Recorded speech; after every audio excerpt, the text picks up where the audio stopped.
Salon ba yan, barbershop, motor shop, o basta kahit anong services. Huwag niyong murahan kasi. Huwag niyong murahan yung mura na talaga ng pamigay. Yung marami ang salon na maraming benta. Marami ang salon na maraming customer. Yung iba is nakapila na hanggang sa labas, di ba? Pero hindi yun customer. Yun ay maniningil. Biro lang. Hindi, maraming mga salon owner o mga salon business no na talagang napakadaming pila. Talagang marami silang customer. Marami silang inaayusan, pinapaganda, no? Nire-riban, kinukulayan. Pero nagtataka ba kayo, kayong mga salon owner na sa dami nyong customer, sa dami ng pumasok sa salon nyo, bakit hindi lumalaki pa rin ang iyong negosyo? Yo, what's up? Ako nga pala si Jeff Cinco, isang entrepreneur at meron akong 4 na taon na karanasan sa pagpapatakbo ng salon. At meron na kaming 4 branch ngayon. Magbubukas na Agton Street, June 8, grand opening natin, Turil ng Davao City. At ito yung pangmalakasang salon ng Mindanao. So, noong nag-start kami ng salon, 2021, mahina pa talaga yung benta noon kasi kakasimula pa lang.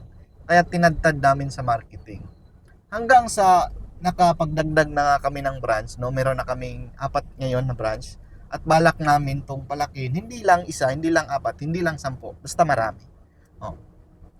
Noong mga 2020 siguro, mga ganyan pagkatapos ng pandemic.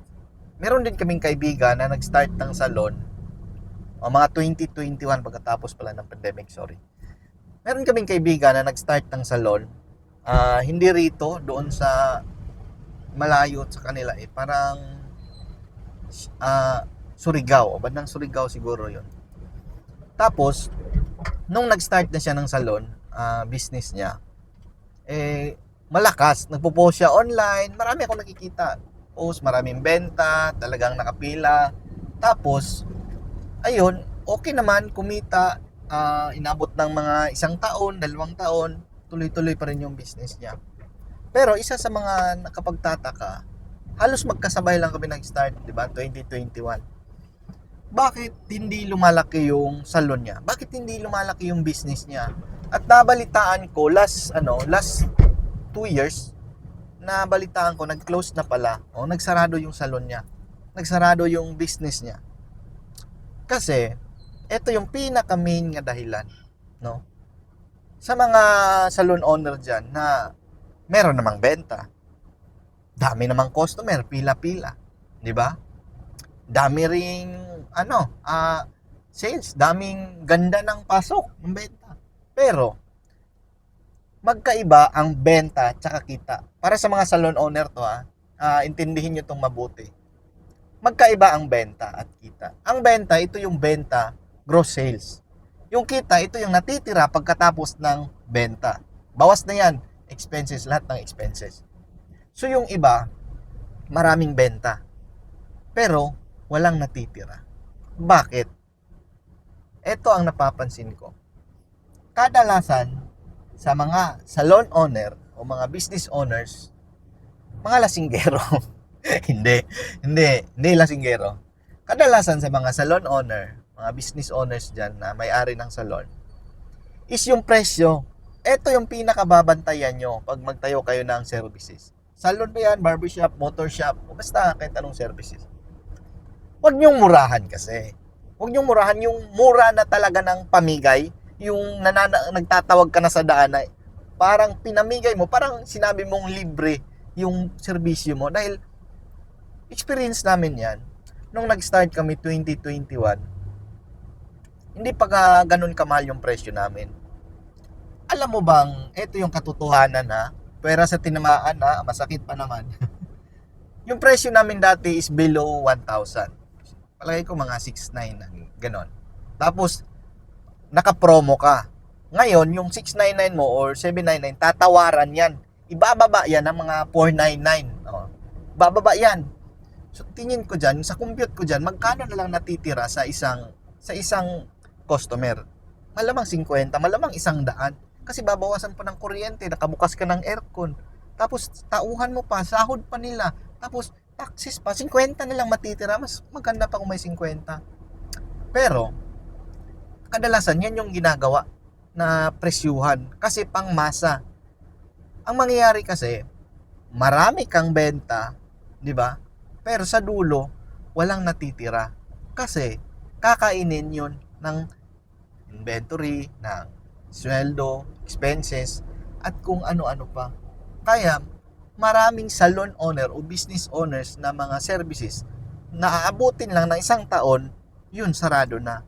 Dahil sa presyo. Presyo, lakihan nyo kasi. Ba't ba kayo nagbibigay ng presyo na napakababa? Kaya tayo naaabuso ditong mga salon owner eh. At eto pang isa, yung katotohanan talaga sa mababang presyo, lalo na sa mababang customer. Sa experience namin bilang 9 years na kasi kami na nag-operate ng salon.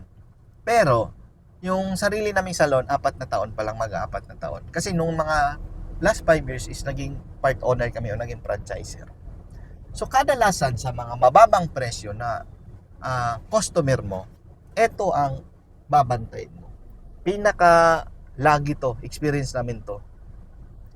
Pinaka masaklap dyan, yung presyo mo, 699, 799, 899. Tatawaran magiging 500.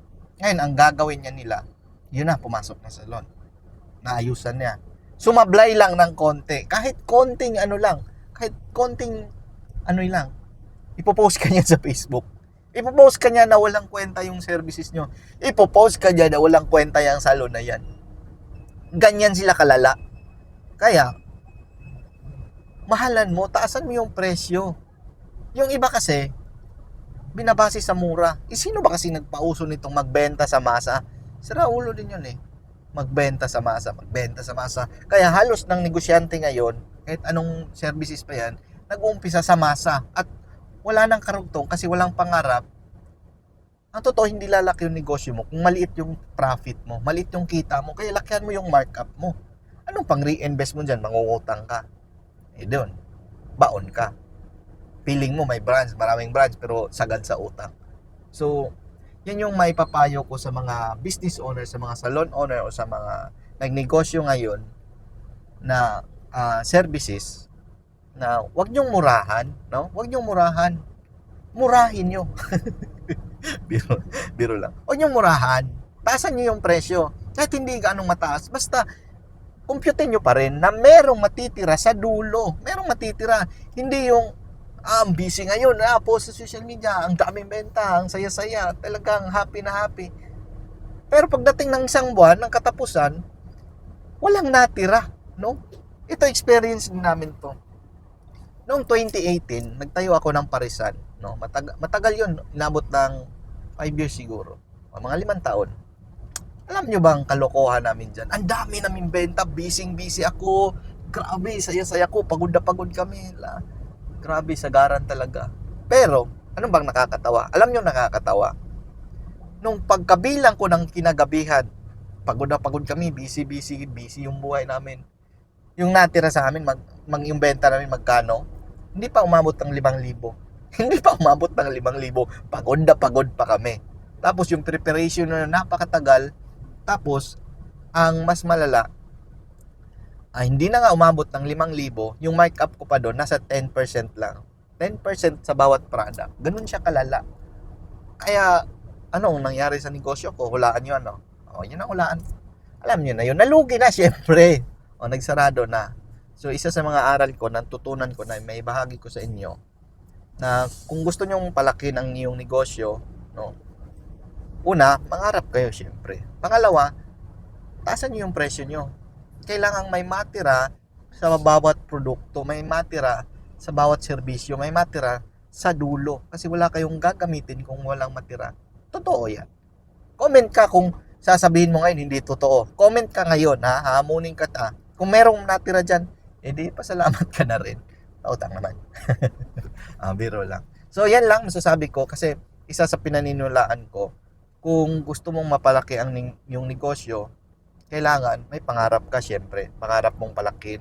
Kailangan tama yung pag-uutak mo, tama yung pag-iisip mo, tama yung diskarte mo. Kailangan mataas yung presyo mo para mataas yung markup mo para may matitira ka sa dulo. Gagamitin mo pambili ng Montero. Hindi Montero, pambili ng pang-reinvest sa business natin.